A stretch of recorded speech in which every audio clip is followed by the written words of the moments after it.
Israel, America और Iran के दरमियान जंग का दौर लगातार जारी है और इस बीच आपको बता दें कि जंग का दायरा लगातार बढ़ता जा रहा है। इस बीच वार पलटवार का दौर जारी है। जितनी ताकत के साथ इजराइल और अमेरिका तेहरान को टारगेट कर रहे हैं, उससे कहीं ज्यादा ताकत से ईरान अब तल अवीव को निशाना बना रहा है। इस बीच कई बड़े वाक़े इस वक्त हुए हैं और इस बीच आपको बताते चलें कि हमलों की एक पूरी सीरीज एक तरह से चल रही है। आपको बताते चलें कि बड़ी खबर इस वक्त दुबई, मनामा और रियाद से है, जहां पर ईरान ने कई बड़े हमले किए हैं। मिडिल ईस्ट में पूरे मशरिक़ वस्ता में इस वक्त सायरन बजते हुए नजर आ रहे हैं। सायरन की आवाज सुनाई दे रही है, जहां पर दुबई, मनामा और रियाद पर ईरान ने हमले किए हैं। ईरान ने बड़ा बयान इस बीच दिया है कि ईरान सरेंडर नहीं करेगा। आपको याद होगा कि अमेरिका के सदर डोनाल्ड ट्रंप ने बयान दिया था कि अमेरिका ईरान सरेंडर कर दे और ईरान को एक तरह से हम बख्श देंगे। लेकिन इस बीच ईरान के लीडरशिप की तरफ से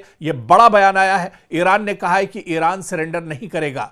और इस बीच आपको बता दें कि ईरान ने आगे यह भी कहा है कि या तो ये जंग हम जीतेंगे या हम शहीद हो जाएंगे। यह दरअसल बड़ा और बेबाक बयान ईरान की तरफ से आया है। ईरान ने कहा है कि या तो इस जंग में हम शहीद हो जाएंगे या फिर इस जंग में हम फतेह हासिल करेंगे। और इस बीच आपको बता दें कि इजराइल की मिसाइल फैक्ट्रियों पर भी ईरान ने बड़ा हमला किया है और यह शायद पहली बार है जब इजराइल के अंदर इजराइल की जो मिसाइल फैक्ट्रियां हैं, जो असलहे के गोदाम हैं, उन्हें ईरान ने निशाना बनाया है। और इस हमले के बाद इजराइल को बहुत बड़ा झटका लगा है। अभी तक के जो मोसाद या फिर आईडीएफ के जो हेडक्वार्टर थे, उन्हें लगातार निशाना बनाया जा रहा था। लेकिन इस बीच ईरान ने बड़ा दावा किया है कि उसने इजराइल की मिसाइल फैक्ट्रियों पर बड़ा हमला किया है, जिसमें इजराइल को काफी ज्यादा नुकसान उठाना पड़ा है।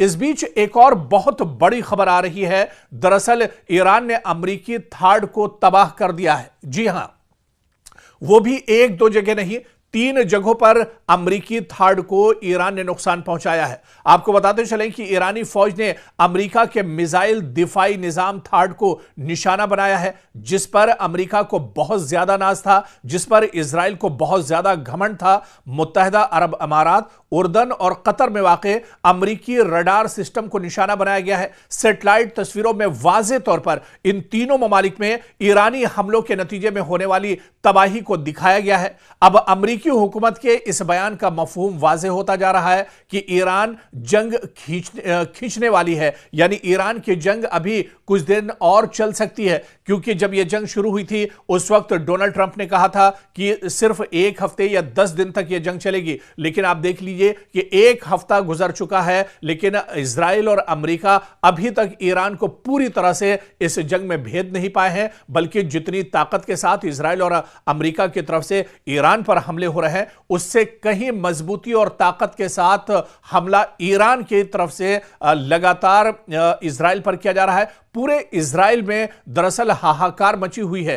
पूरे इजराइल में अफरा तफरी का माहौल है। लोग डरे हुए हैं। बहुत से खानदान और फैमिलियां तो ऐसी हैं जो जेर जमीन एक तरह से पनाह लिए हुए हैं। लगातार पूरे मशरिक़ वस्ता की बात करें या सिर्फ इजराइल की बात करें, लगातार पूरे इजराइल में जो सायरन है वो बज रहा है। सायरन की आवाज यहां पर रुक नहीं रही है। काफी ज्यादा तबाही देखने को मिल रही है, क्योंकि लगातार ईरान की तरफ से ईरान के जो रॉकेट हैं, जो मिसाइल हैं, जो ड्रोन है, उनके जरिए से हमला किया जा रहा है। इस बीच इजराइल ने यह भी दावा किया है कि क्लस्टर मिसाइल से भी ईरान ने इजराइल को निशाना बनाया है। इस बीच आपको बताते चलें कि ईरान ने भी कहा है कि शाहिद मिसाइल के जरिए उसने इजराइल पर हमला किया है। खुर्रम शहर 4 मिसाइल का भी इस्तेमाल अब एक तरह से ईरान कर रहा है। यह पहली बार है जब इस जंग में लेटेस्ट हथियारों का इस्तेमाल एक तरह से ईरान कर रहा है। शुरुआत में जो हमले इजराइल और तल अवीव की तरफ से के ऊपर ईरान की तरफ से हो रहे थे, उनमें दरअसल ईरान ड्रोन या फिर जो रॉकेट है या फिर जो पुराने मिसाइल थे, उनका इस्तेमाल एक तरह से ईरान कर रहा था। लेकिन अब जिस तरह से शाहिद मिसाइल, खुर्रम शहर 4 मिसाइल का इस्तेमाल लगातार किया जा रहा है, खैबर मिसाइल का इस्तेमाल किया जा रहा है, यह दरअसल ईरान की लेटेस्ट मिसाइल है जिसका इस जंग में पहली बार ईरान ने इस्तेमाल किया है। और शाहिद मिसाइल या खुर्रमशहर 4 मिसाइल दागने के बाद इजराइल के अंदर अफरा तफरी मची हुई है। इजराइल के अंदर काफी ज्यादा डर का माहौल बना हुआ है। इजराइल के अंदर चारों तरफ एक तरह से हाहाकार मचा हुआ है। लोग दौड़ते हुए एक तरह से नजर आ रहे हैं, चीखते पुकारते हुए नजर आ रहे हैं, क्योंकि अब जो हमला हो रहा है ईरान की तरफ से, यह हमला पूरी मजबूती के साथ हो रहा है, पूरी सटीक तरीके से यह हमला दरअसल अब ईरान की तरफ से किया जा रहा है। और आपको बताते चलें कि इन हमलों के नतीजे में इजराइल के अंदर बड़े पैमाने पर एक तरह से तबाही हो रही है। चारों तरफ मलबा ही मलबा नजर आ रहा है। कई इमारतें एक तरह से जमींबोज हो गई हैं और यहां तक कि जो अंडरग्राउंड टनल्स बनाई गई हैं, जो गुफाएं बनाई गई हैं, जो सेफ रूम दरअसल जेर जमीन बनाए गए हैं, वो सेफ रूम भी या सेफ जोन भी अब एक तरह से महफूज नहीं है, क्योंकि जिस तरह से ईरान की तरफ से बड़े पैमाने पर हमला किया जा रहा है, इन हमलों में जेर जमीन रहने वाले जो लोग हैं उनको भी काफी ज्यादा नुकसान पहुंच रहा है। और इस बीच आपको बताते चलें कि ईरान पूरी मजबूती के साथ लड़ रहा है और ईरान में सिक्योरिटी काउंसिल के सेक्रेटरी अली लारिजानी ने एक्स पर दावा किया है कि मुझे इत्तला मौसूल हुई है कि मुताद्दिद अमरीकी फौजियों को ईरान की अफवाज ने कैदी बना लिया है। जी हां, यह बड़ा दावा दरअसल ईरान के बड़े लीडर अली लारिजानी की तरफ से एक्स पर बाकायदा उन्होंने लिखा है कि मुझे यह इत्तला मौसूल हुई है ईरान से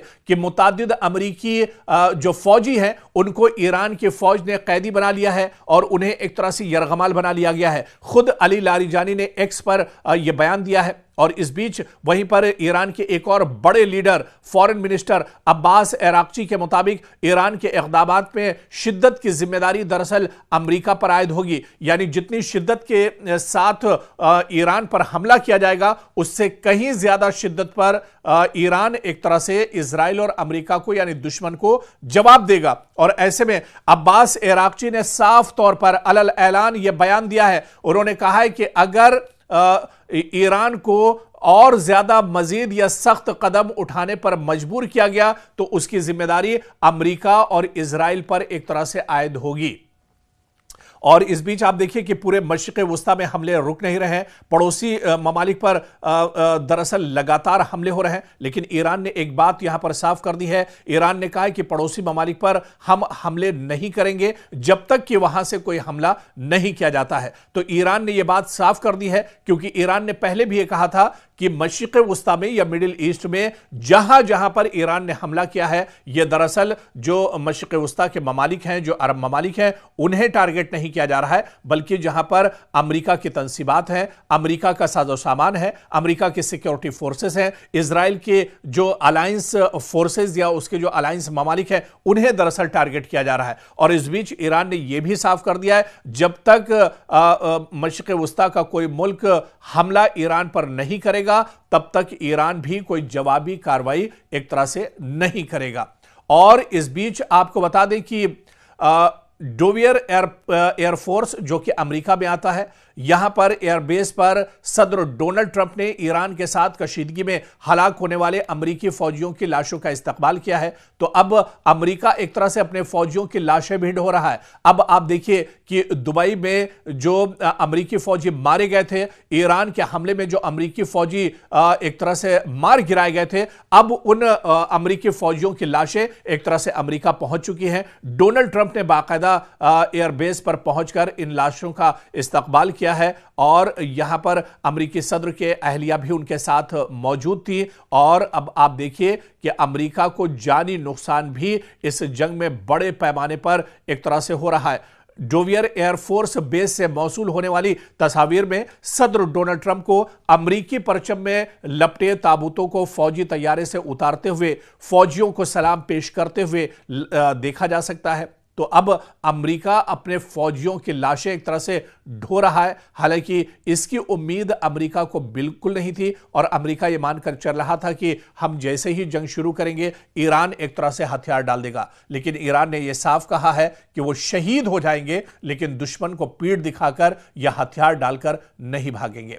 और वहीं मशरिक़ वस्ता से एक और बड़ी खबर, दुबई में मकामी इंतजामिया के मीडिया ऑफिस ने ऐलान किया है कि दुबई के एक रिहायशी की मौत मिसाइल के टुकड़े लगने से हुई है। जी हां, दुबई में एक बार फिर ईरान ने अमरीकी तंसीबात को निशाना बनाया है और मजीद तफसीलात में बताया गया है कि ये इस शख्स की मौत दरअसल उस वक्त हुई जब दुबई के दिफाई निजाम ने दुबई की तरफ बढ़ने वाले एक मिसाइल को फजा में ही तबाह कर दिया। ताहम जमीन पर उसके टुकड़े एक गाड़ी पर गिरे, जिसकी वजह से इस गाड़ी में सवार ड्राइवर हलाक हो गया। तो ईरान लगातार जहां जहां मशरिक़ वस्ता में अमरीकी तंसीबात हैं उन्हें निशाना बना रहा है। दुबई में यह लेटेस्ट हमला है जो ईरान की तरफ से किया गया है। और इस बीच सऊदी अरब से भी खबर है। सऊदी अरब की वजारत दिफा की जानिब से एक ऐलान में यह दावा किया गया है कि अल खुर्ज के करीब वाक़े शहजादा सुल्तान एयरबेस की जानिब एक बैलिस्टिक मिसाइल दागा गया। ताहम यह मिसाइल एक गैर आबाद इलाके में गिरा, जिसकी वजह से एयरबेस को कोई नुकसान नहीं पहुंचा है। तो अब इस पूरी जंग की धमक एक तरह से सऊदी अरब तक भी पहुंची है। सऊदी अरब में भी जहां जहां अमरीकी तंसीबात, अमरीका के एयरबेस है, उसे लगातार ईरान नुकसान पहुंचा रहा है। और वहीं बहरीन में अमरीकी फौजी अड्डे को मिसाइलों के जरिए ईरान ने निशाना बनाया है। ईरानी फौज का दावा है कि ईरान में पासदाराने इनकलाब की जानिब से जारी बयान में कहा गया है कि उन्होंने बहरीन में वाक़े एक अमरीकी फौजी अड्डे को मिसाइलों की मदद से निशाना बनाया है। तो बहरीन में भी लगातार जहां पर अमरीकी तंसीबात हैं, अमरीकी अड्डे हैं, अमरीकी एयरफोर्स या अमरीकी सिक्योरिटी फोर्सेस के जवान बहरीन में जहां जहां पर है, जहां पर अमरीकी अड्डे हैं, अमरीकी ठिकाना है, उन्हें बहरीन में भी ईरान लगातार निशाना बना रहा है। इस बीच पासदाराने इनकलाब के मुताबिक यह हमला उन गैर मुसद्दका इत्तलात के रद्द अमल में किया गया जिनमें कहा गया था कि अमेरिका ने अबनाए हुर्मुज में एक जजीरे पर वाक़े मीठे पानी के प्लांट को निशाना बनाया है। और दूसरी जानिब बहरीन की वजारत दाखिला के मुताबिक मुल्क में हमले के खतरे के पेश नजर सायरन बजाए गए हैं और शहरियों से कहा गया कि वो महफूज मकामात पर मुंतकिल हो जाएं। यानी बहरीन में लगातार खतरा बढ़ता जा रहा है। बहरीन में लगातार अमेरिका के जो अड्डे हैं उन्हें ईरान निशाना बना रहा है। काफी ज्यादा यहां पर हलचल मची हुई है बहरीन के अंदर।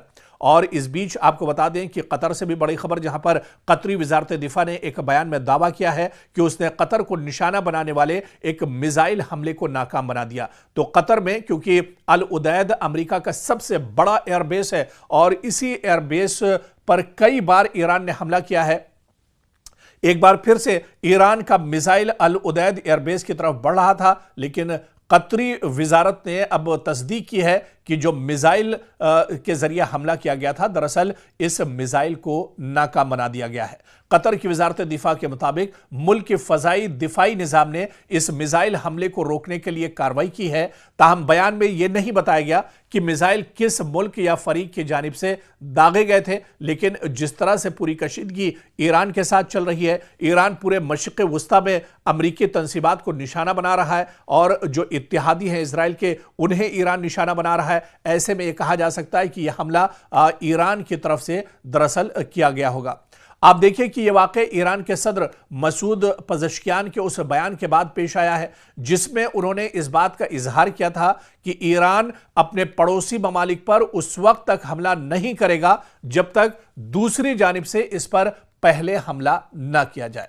और वहीं पर सऊदी अरब से एक और बड़ी खबर, जहां सऊदी अरब की फोर्सेस ने दारुल हुकूमत रियाज के सिफारती इलाके पर होने वाले ड्रोन हमले की कोशिश को नाकाम बना दिया है। आपको याद होगा कि रियाज में इससे पहले भी अमेरिका की एम्बेसी को निशाना बनाया गया था और एक बार फिर से उसी जगह को तेहरान की तरफ से निशाना बनाया गया। सऊदी वजारत दिफा के मुताबिक यह हमला ड्रोन के जरिए किया गया था, ताहम सिक्योरिटी फोर्सेज ने बरवक्त कार्रवाई करते हुए इसे नाकाम बना दिया है। और वहीं वजारत दिफा ने बाकायदा सोशल मीडिया प्लेटफॉर्म एक्स पर जारी बयान में कहा है कि इस वाक़े में किसी किस्म का माली नुकसान या शहरियों को कोई चोट नहीं पहुंची है, लेकिन मशरिक़ वस्ता में जहां जहां इजराइल और अमेरिका की तंसीबात हैं, इनके अड्डे हैं, उन्हें ईरान लगातार अटैक कर रहा है। और इस बीच आप देखिए कि इजराइल और अमेरिका की तरफ से ईरान पर भी पलटवार किए जा रहे हैं। ईरान में पहली बार ईरान के अंदर जो ऑयल रिफाइनरी है, ऑयल डिपो है, उसे इजराइल ने निशाना बनाया है और इस हमले के बाद एक बड़े इलाके में धुआं उठता हुआ दिख रहा है। एक बड़े इलाके में भयानक आग चारों तरफ एक तरह से दिख रही है और यह शायद पहली बार है जब इजराइल या अमेरिका की तरफ से ईरान के अंदर ऑयल रिफाइनरी को नुकसान पहुंचाया गया है, क्योंकि ये इस वजह से भी जो एक्सपर्ट और माहिरीन बताते हैं कि ऑयल रिफाइनरी पर हमला करना मतलब अमेरिका और इजराइल का अपने पांव पर ही कुल्हाड़ी मारना है, क्योंकि जब से अबनाए हुर्मुज को एक तरह से ईरान ने बंद किया है उसके बाद दुनिया में पेट्रोलियम और गैस की किल्लत एक तरह से महसूस की जा रही है। तो कहीं ना कहीं ये जो कदम है वो अमेरिका और इजराइल के खिलाफ एक तरह से देखा जा रहा है। और इस बीच कुवैत से भी बड़ी खबर आई है, जहां पर कुवैत ने उसके public institution for social security पर हमले की बात कबूली है और उसने कहा है कि इस सोशल सिक्योरिटी जो इंस्टीट्यूशन है इस पर भी हमला किया गया है। बयान के मुताबिक इस हमले के नतीजे में इदारे के मरकजी इमारत को काफी ज्यादा नुकसान पहुंचा है और यह बयान ऐसे वक्त में सामने आया है जब कुवैत की वजारत दिफा ने कहा है कि वो फजाई हमलों की एक लहर का मुकाबला कर रही है। यानी कुवैत पर लगातार ईरान की तरफ से ड्रोन मिसाइल से हमले हो रहे हैं, रॉकेट दागे जा रहे हैं, लेकिन कुवैत का यह कहना है कि वो फजाई हमलों को रोक रहा है, डिफेंस सिस्टम के जरिए इस हमले को रोका जा रहा है। वहीं वजारत दिफा ने शहरियों से अपील की है कि वो हिफाजती हिदायत पर सख्ती से अमल करें और हुक्काम की तरफ से जारी करदा हिदायत को नजरअंदाज न करें। इस बीच एक और बहुत बड़ी खबर नॉर्वे से आ रही है। नॉर्वे की पुलिस के मुताबिक दारुल हुकूमत ओस्लो में अमरीकी सिफारत खाने के करीब एक जोरदार धमाके की आवाज सुनाई दी है। पुलिस ने एक बयान में कहा है कि फिलहाल यह वाजे नहीं हो सका कि धमाका किस वजह से हुआ या इसमें कौन मुलविस हो सकता है। बयान के मुताबिक पुलिस सिफारत खाने के साथ राब्ते में है और अब तक किसी शख्स के जख्मी होने की कोई इत्तला नहीं मिली है। हुक्काम का कहना है कि मजीद मालूमात सामने आने पर एक तरह से जानकारी साझा की जाएंगी। इधर इजरायली फौज का कहना है कि ईरान ने इजराइल की जानिब कई मिसाइल दागे हैं। रात के वक्त यह हमला किया गया है और इजराइल के फजाई दिफाई निजाम इन मिसाइलों को इंटरसेप्ट करने के लिए लगातार काम कर रहे हैं। फौज के बयान के मुताबिक हाल ही में ईरान से इजरायली इलाके की तरफ मिसाइल लॉन्च किए जाने की निशानदेही हुई है, जिसके बाद दिफाई निजाम को फौरी तौर पर फाल कर दिया गया ताकि इन हमलों को रोका जा सके। हुक्काम का कहना है कि फजाई दिफाई निजाम आने वाले मिसाइलों को तबाह करने की कोशिश कर रहा है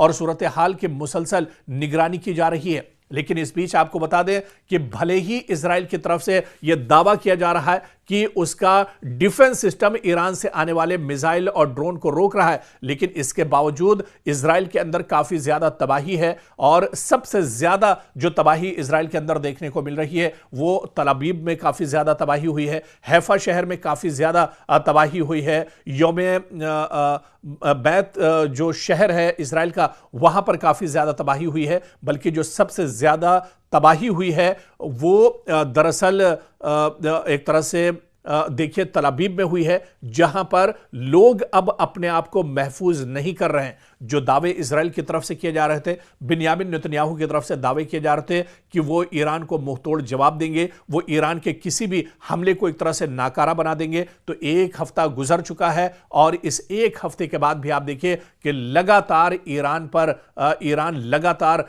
स्ट्राइक कर रहा है, ईरान लगातार मशरिक़ वुस्ता को निशाना बना रहा है, ईरान लगातार इजराइल पर हमले कर रहा है और इन हमलों का तोड़ या जवाब अमेरिका और इजराइल दोनों के पास अभी तक नहीं है।